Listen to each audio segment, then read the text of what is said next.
Resimdeki patates kızartmalarından hangisini tercih edersiniz? Bunu mu yoksa bunu mu?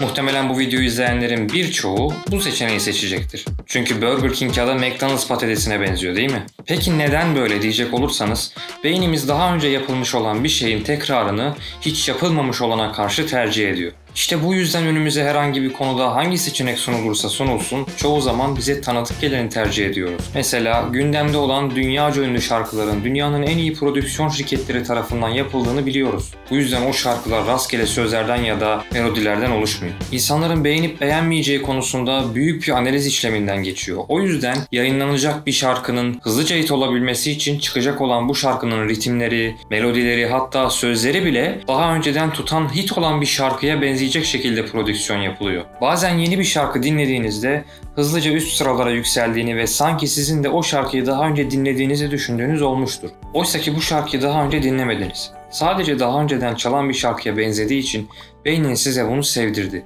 Daha önceden duymuş ve sevmişsiniz hissini yarattı. Tekrarlanan şeyler beynimizi hoşnut eder. Kısacası beyniniz dinle bu şarkıyı, sen zaten bunu seviyorsun diyor. Peki elinizde alınacaklar listesiyle markete gidip hiç planınızda olmayan bir şeyi sepetinize attığınız oldu mu? Ya da eBay, AliExpress gibi, Amazon gibi e-ticaret sitelerinde gezinirken tam da sizin sevdiğiniz ürünün karşınıza çıkması, hem de milyonlarca seçenek varken milyonlarca ürün arasında, aslında bu biraz ürkütücü. Anlayacağınız, birileri bizim ne karar vereceğimizi, neyi sevip sevmeyeceğimizi belki de bizden daha iyi biliyor. Bu şarkı dinlemek ya da alışveriş yapmak olsa bile. Peki sizce bunu nasıl yapıyorlar? Yani bir ürün alınca onun yanında hangi ürünleri alabileceğimizi, neyi sevip sevmediğimizi, hangi şarkıyı dinleyip hangi şarkıyı dinlemeyeceğimizi nereden biliyorlar? Tabii ki analiz ederek.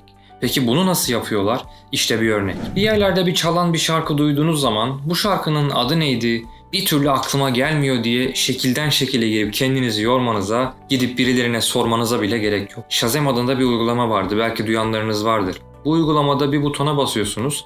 Telefonunuzdaki mikrofonla bu şarkıyı uygulamaya dinlettiğinizde uygulama veri tabanındaki diğer şarkıları analiz edip o şarkının hangi şarkı olduğunu birkaç saniye içerisinde size söylüyor. YouTube algoritması da aynı şekilde işliyor. YouTube kanalınıza başkasının YouTube kanalındaki bir videoyu ya da herhangi bir filmden kesit alarak bir görüntüyü ya da o filmin müziğini yüklerseniz kopya içerikten dolayı telif bildirimi alırsınız. Anlayacağınız analiz programlarının mantığı bu şekilde işliyor.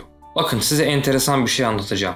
Bu olay Charles Duhigg'in yazmış olduğu Alışkanlıkların Gücü adlı kitapta geçiyor. 2003 yılında prodüksiyon şirketleri yeni bir şarkı yayınlamaya başladılar.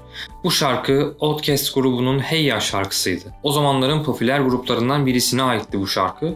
Şarkıyı yayınlamadan önce yöneticiler, çalışanlar, editörler, herkes bu şarkının hit olacağını düşünmüştü. Tabii özellikle böyle düşünmelerinin sebebi bu şarkı yapay zeka ile çalışan bir analiz programı olan Hit Song Science adlı program tarafından yapılan analiz sonucunda şarkı yeni bir tarz olmasına rağmen gelmiş geçmiş en yüksek puanlardan birisini almıştı. Dolayısıyla bu şarkının tutacağına emindiler. Hatta bu program müzik endüstrisinin çoğunun hit olacağını düşünmediği Norah Jones'un Come Away With Me adlı parçasının bile hit olacağını bilmişti.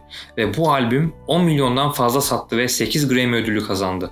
Bu dönemde Airwater adındaki bir şirket yeni bir teknoloji geliştirmişti. Bu teknoloji bir radyo istasyonunu kaç kişinin dinlediğini ve kaç kişinin hangi şarkıda kanal değiştirdiğini anlayabilecek yeni bir analiz programıydı.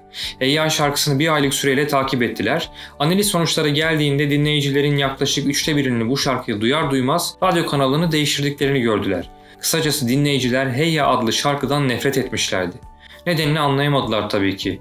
Fakat kaybetmeyi de göze alamazlardı çünkü bu şarkının dinlenebilmesi için çok fazla yatırım ve reklam yaptılar.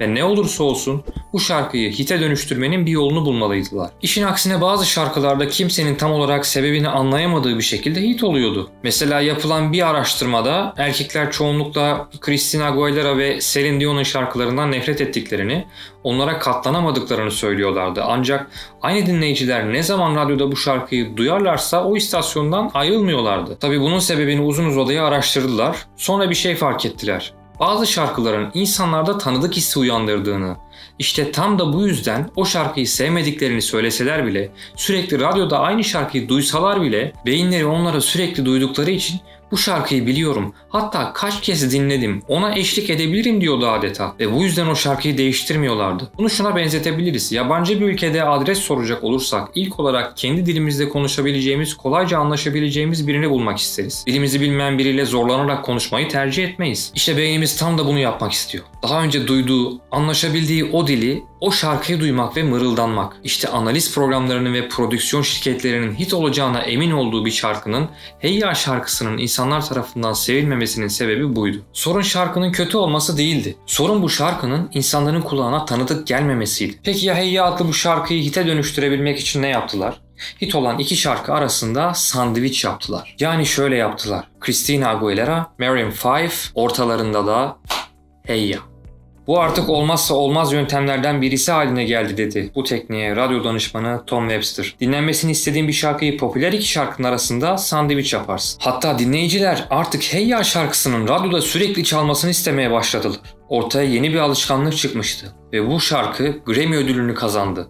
5,5 milyondan fazla sattı. İşte insanların radyoda Christina Aguilera ya da Maroon 5 çalınca Hey Ya şarkısını beklemelerinin sebebi buydu. Yeni bir rutin edinmişlerdi, yeni bir alışkanlık edinmişlerdi. Aslında günlük hayatta da bunların birçok örneğini yaşıyoruz. Yemekten sonra sigara içmeden duramayan ya da sabah bir bardak kahve içmeden kendine gelemeyenler gibi. Fark ettiniz mi bilmiyorum. Bazen bir koku aldığımızda geçmişten bir zamana gideriz. Mesela annem en sevdiğim kurabiyeyi yaptığı zaman çocukluğumda o yaşadığım o zamandaki anlarıma geri dönerim. Ya da bir yerden geçerken kendimizi enteresan bir şekilde huzurlu hissedebiliriz. Çünkü daha önceden orada ya da oraya benzer bir yerde bulunduğumuz içindir bu. Ya da bir yerden patates kızartması kokusu aldığımızda ya da resmini gördüğümüzde kendimizi telefonla Big Kings XX Large hamburger menüsü siparişi verirken görebiliriz. Ve yanında kola. Tabii neden patates kızartması koktuğunda canımız çorba istemez diye soracak olursanız çünkü daha önceden patates kızartmasının yanında çorba içmedik. Yoksa içtiniz mi? Ya da bu sürekli yaptığınız bir şey değildi. Ya da yoldan geçen biri size başka birisini hatırlatabilir. Sizi derin derin düşüncelere daldırabilir. Ah o eski günler ah.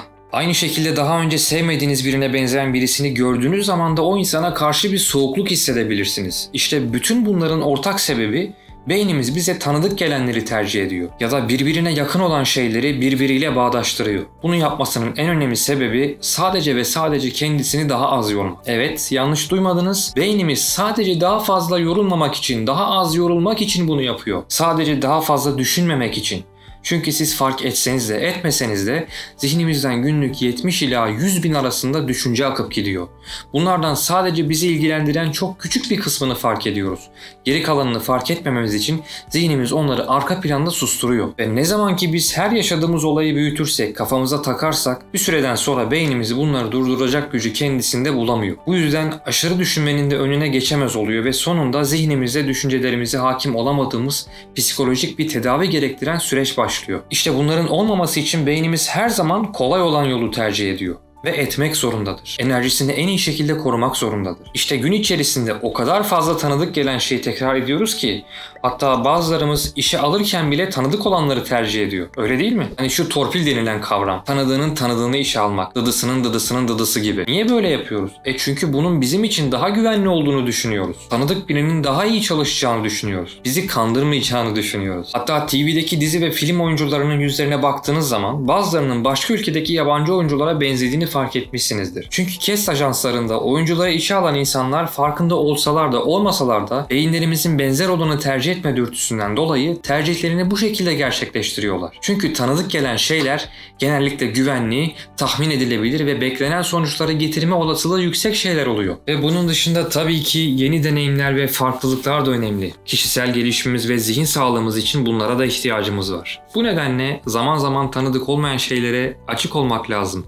Yenilikler bizim yaratıcı olmamızı sağlar. Yani değişiklik iyidir. Yeni bir şarkı dinlemek gibi. Ya mı?